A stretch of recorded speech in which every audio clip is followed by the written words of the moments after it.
So we've talked about the virtualization platform that we're going to use, including both server virtualization and desktop virtualization. We've talked about the applications and how we're going to take that layer and virtualize it and not make it so static. Now we're going to talk about desktop virtualization as a whole. There are a couple major players out there. Really, in this space, there's only two major players in desktop virtualization.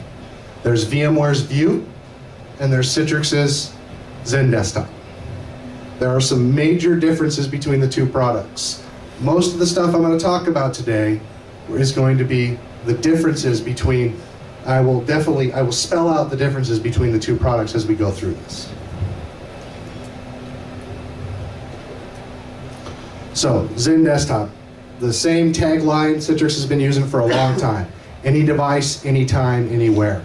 So whether or not you guys are like me and you carry around a smartphone, or you have a tablet PC, or you have a Mac, or you have a Linux workstation, I don't care what your device is. I have a client that's going to allow you to run that Windows 7 desktop.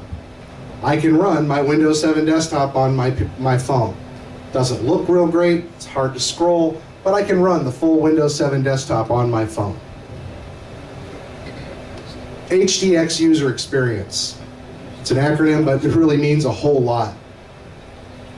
Desktop virtualization has been around for probably, in real fashion, for about a year.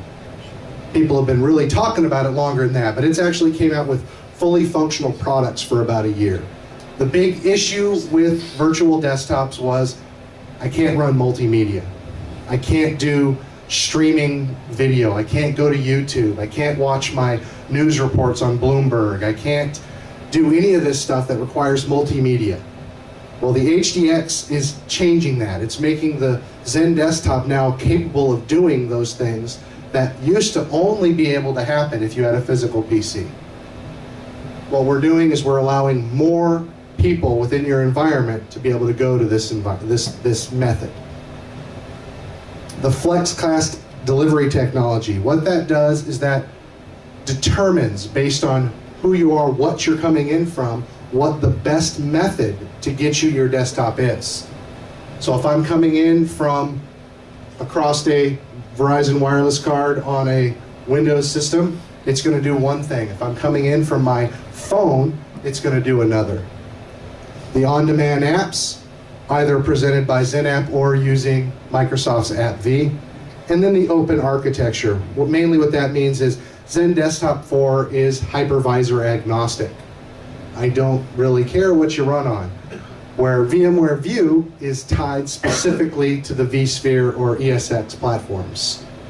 We can run on Hyper-V, ESX, vSphere, or XenServer.